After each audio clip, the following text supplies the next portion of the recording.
இது என்னான்னு உங்களுக்கு தெரியலல்ல, ஆனால் சாப்பிட்ணும் போல் தோணும். இப்போ இது நான் என்னான்னு சொல்லட்டுமா? கேழ்வரகு மாவில் இது மாதிரி ஸ்வீட் செஞ்சு சாப்பிட்லாம், ரொம்ப நல்லாயிருக்கும். இதை எப்படி செய்யுதுன்னு பார்க்கலாமா? குலோப்ஜாம் மாதிரி சூப்பராக நல்லாயிருக்கும். இதுக்கு தேவையான பொருட்கள்: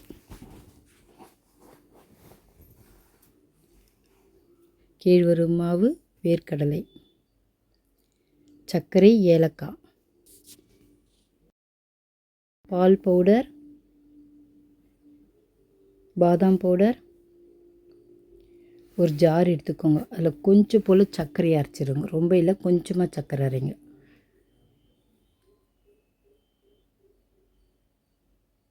பவுட்ரு ஆக்கிடுங்க.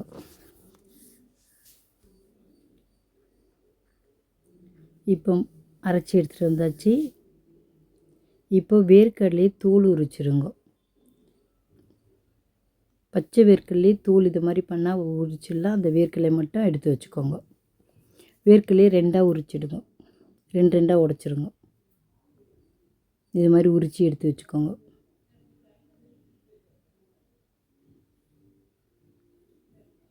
உரித்து வச்சாச்சு. வறுத்த வேர்க்கடலையில் பச்சை வேர்க்கடலை, அவ்வளோதான். இது மாதிரி உரித்து எடுத்துக்கோங்க. இப்போ கேழ்வரகு மாவு ஒரு கிண்ணத்தில் சேர்த்துருங்க. சர்க்கரை நம்ம அரைச்சோம் பார்த்தீங்களா பவுட்ரு, அதையும் இதில் சேர்த்துருங்க.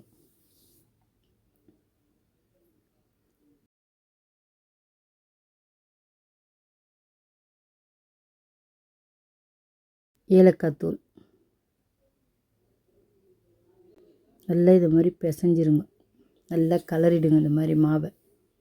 சர்க்கரை, ஏலக்காய் தூள் எல்லாம் ஒன்று சேர்கிற மாதிரி நல்லா இதை மாதிரி கலரிட்டு, இப்போ நம்ம கொஞ்சம் கொஞ்சமாக தண்ணி ஊற்றி பிசைஞ்சிக்கலாம்.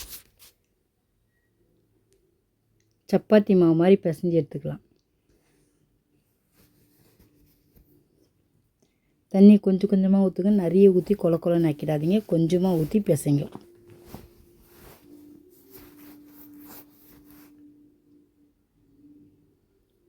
அவ்வளோதான். தண்ணி ஊற்றி நல்லா பிசைஞ்சிருங்க இது மாதிரி.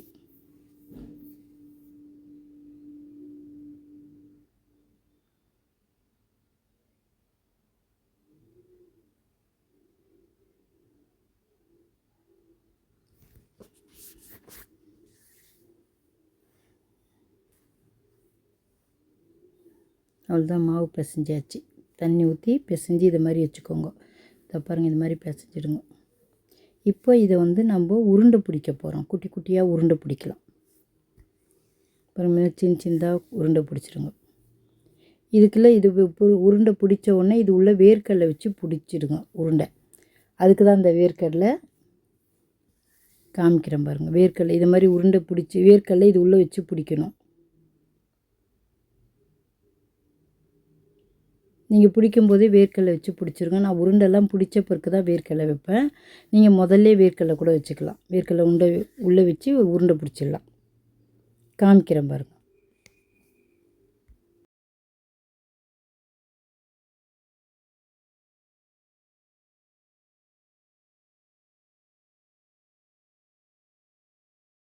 ஒரே மாதிரியே எல்லா உருண்டையும் பிடிச்சிக்கோங்க.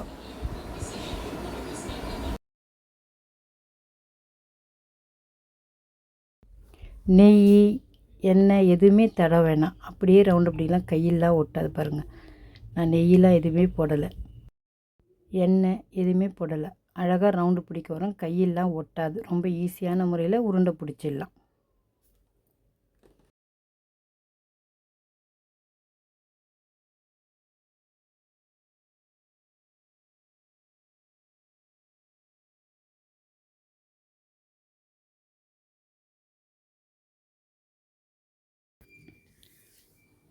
எல்லா உருண்டையும் பிடிச்சாச்சு.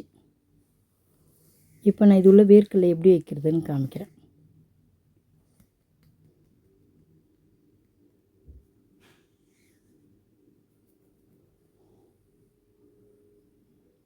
இப்போ நம்ம எதில் அவிக்க போகிறோமோ அதில் நெய் தடவிட்டு அது மேலே இதெல்லாம் வச்சுருங்க. நெய், எண்ணெய் எது ஒன்றாலும் தடவிட்டு இது மாதிரி வச்சுருங்க. இதை பாருங்கள், வேர்க்கடலை இது உள்ள வச்சு இது மாதிரி ரவுண்ட் பண்ணணும். எனக்கு இது மாதிரி ஈஸியாக இருக்குதுன்னு நான் லாஸ்ட்டில் எல்லாத்துலேயும் வேர்க்கடலை வச்சு இது மாதிரி எடுத்துருவேன். சாப்பிடும்போது நல்லாயிருக்கும் இந்த வேர்க்கடலை. அந்த உருண்டைக்குள்ளே இது மாதிரி வேர்க்கடலை உள்ளே வச்சு அமைக்க இது மாதிரி வச்சுருங்க. இப்போ தண்ணி அவிக்கிறதுக்கு வச்சுட்டு இப்போ இது மேலே தூக்கி வச்சுட்டு இப்போ மூடி வச்சாச்சு. 15 நிமிஷம்தான் வெந்துடும். பாருங்கள் நல்லா வெந்துருச்சு. தொட்டு பார்க்கணுன்னு இல்லை, வெந்துருச்சு. உங்களுக்காக தொட்டு காமிக்கிறேன். 15 நிமிஷம் வைங்க, கரெக்டாக வெந்துடும். இப்போ இது எல்லாத்தையும் எடுத்து அப்படியே கீழே வச்சுருங்க. வச்சுட்டு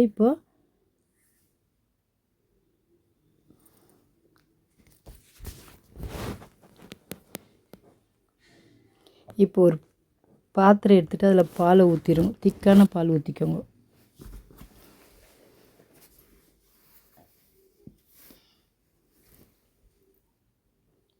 நல்லா பால் கொதிக்கட்டும். கொதித்த உடனே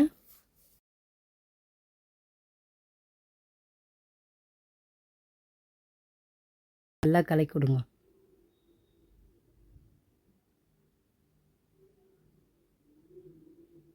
நல்லா கலக்கியாச்சு.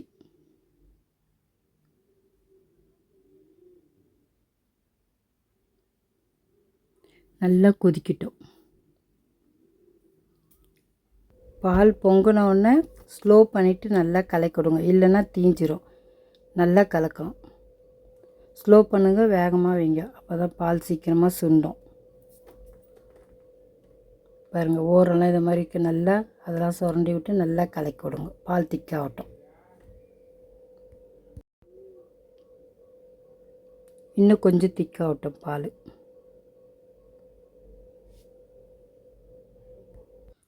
பால் நல்லா கொச்சிருச்சு, சுண்டிடுச்சு. இப்போ நம்ம பால் பவுட்ரு போட்டு கட்டி இல்லாமல் நல்லா கலக்கணும். வேறு பால் பவுட்ரு சேர்த்துட்டோமா, நல்லா கலக்குங்க. ஸ்லோ பண்ணிவிட்டு கலக்குங்க, கொதிக்க விட்டு கலக்காதீங்க. ஃபுல்லாக ஸ்லோ பண்ணுறங்க. கொஞ்சம் நேரம் பொறுத்து நல்லா கொட்டி கலருங்க. கொதிக்கும்போது கொட்டி கலராதிங்க, கட்டியாக ஆகிடும். பாருங்கள், நல்லா கலக்கியாச்சு. ஒரு கட்டி கூட இல்லை.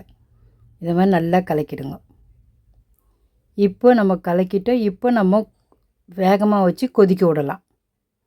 நல்லா கொதிக்கட்டும். திருப்பியும் பால் பவுடர் போடும்போது ஸ்லோ பண்ணிட்டு கலக்கணும். கலக்கியாச்சு. இப்போ கொதிக்க விட்டுறலாம். இப்போ நல்லா கொதிக்கட்டும் பால்.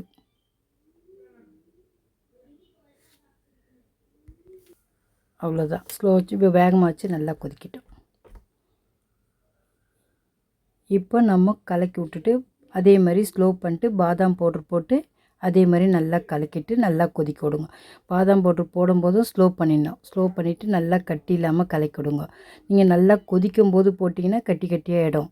ஸ்லோ பண்ணிவிட்டு அதுக்கப்புறம் கொட்டி நல்லா கலக்குங்க. இந்த மாதிரி இப்போ நல்லா கொதிக்கட்டும். இது கொஞ்சம் திக்கான பிறகு இது மாதிரி நல்லா கலக்குங்க. கொஞ்சம் வேகமாக வைங்க, கொஞ்சம் ஸ்லோ பண்ணுங்கள். அப்போ தான் சீக்கிரமாக சுண்டும். ரொம்ப ஸ்லோவாக வச்சிங்கன்னா ரொம்ப நேரம் ஆகும். அதனால் பக்கத்துலேயே இது மாதிரி கலரி விட்டுன்னு ஸ்லோ பண்ணுங்கள், வேகமாகிங்க. சீக்கிரமாக உங்களுக்கு சுண்டிடும். ஆனால் வேகமாக வச்சுட்டு எங்கேயும் போயிடாதீங்க, தீஞ்சு போயிடும். கலரினே இருந்தீங்கன்னா தீயாது.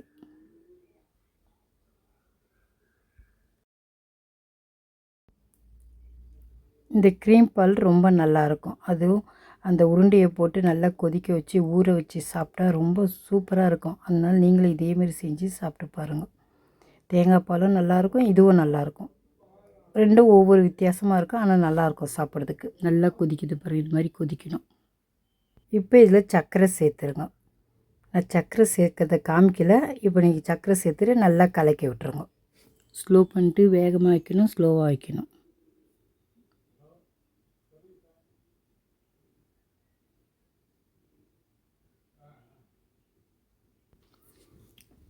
இப்போ நம்ம கேழ்வரகுல உருண்டை வச்சால அதை எடுத்து இதில் சேர்த்துருங்க.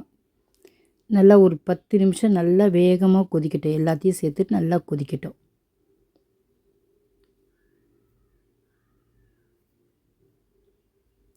கொதித்து திக்காயிடும். இப்போ எடுத்து சாப்பிட்லாம். இப்போ இந்த க்ரீம் பாலில் போட்டாச்சு. ரொம்ப நல்லாயிருக்கும். நீங்களும் இதேமாதிரி செஞ்சு பாருங்கள். ரொம்ப ஈஸியான முறையில் செய்யலாம். சாப்பிட்றதுக்கு இது ரொம்ப நல்லாயிருக்கும். குழந்தைங்கள் எல்லாேருக்கும் ரொம்ப பிடிக்கும். இது எல்லாருமே சாப்பிட்லாம். நீங்கள் இதை ஒரு தடவை செஞ்சிட்டிங்கன்னா அடிக்கடிக்கு செய்வீங்க. ரொம்ப ஈஸியான முறையில் செஞ்சிடலாம். இதை சாப்பிட்றதுக்கு அவ்வளோ நல்லாயிருக்கும். பார்க்கவும் பாருங்களேன் எவ்வளோ அழகாக இருக்குது. உடனே டக்குன்னு செஞ்சு சாப்பிட்டு பாருங்கள். இது எவ்வளோ சாப்பிட்டாலும் சாப்பிட்டுனே இருக்க தோணும். பார்க்கும்போதே பாருங்கள் சாப்பிடணும் போல் இருக்கும். நீங்களும் இதேமாரி செஞ்சு பாருங்கள், செஞ்சு சாப்பிட்டு பாருங்கள். இது ஒரு ஆளே சாப்பிடலாம், அவ்வளோ நல்லாயிருக்கும். இது அது உள்ள வேர்க்கடலை இருக்கிறதுக்கு சாப்பிடும்போது அது வாயில் தெம்பாட்டும் ரொம்ப நல்லாயிருக்கும் அது சாப்பிட்றதுக்கு. நீங்கள் வேர்க்கடலை பதிலாக முந்திரி கூட வச்சு செஞ்சு பாருங்கள், உங்களுக்கு ரொம்ப பிடிக்கும்.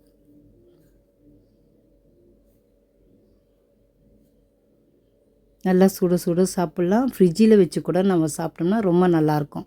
சூடாகவும் சாப்பிட்லாம், ஃப்ரிட்ஜில் வச்சும் சாப்பிட்லாம். அவ்வளோ நல்லாயிருக்கும் இது சாப்பிட்றதுக்கு. இது ஒரு ஆளே சாப்பிட்லாம், அவ்வளோ நல்லாயிருக்கும் இது சாப்பிட்றதுக்கு. உங்களுக்கு இதை சாப்பிட்ணுன்னு தோணுச்சுன்னா உடனே செஞ்சு சாப்பிட்ருங்க. இது நீங்கள் மறுநாள்லாம் வச்சு சாப்பிட முடியாது, அன்றைக்கே செஞ்சு அன்றைக்கே சாப்பிட்டா தான் இது ரொம்ப நல்லாயிருக்கும். ஃப்ரிட்ஜில் வச்சுட்டு சாப்பிட்லாம், ஆனால் வெளியில் வச்சிங்கன்னா கெட்டு போயிடும். இது பாருங்கள், நான் ஒன்று உடச்சி காமிக்கிறேன். அது உள்ள வேர்க்கடலை எப்படி இருக்குன்னு பாருங்கள். இல்லை, இது சாப்பிடும்போது ரொம்ப நல்லாயிருக்கும். இப்போ அப்படியே சாப்பிட்றலாம், ரொம்ப டேஸ்ட்டாக நல்லாயிருக்கும். சாப்பிட்டு பார்த்துட்டு எப்படி இருக்குன்னு சொல்லுங்கள். லைக் பண்ணுங்கள், ஷேர் பண்ணுங்கள், மறக்காமல் நம்ம சேனலுக்கு சப்ஸ்கிரைப் பண்ணுங்கள். தேங்க்ஸ் ஃபார் வாட்சிங்.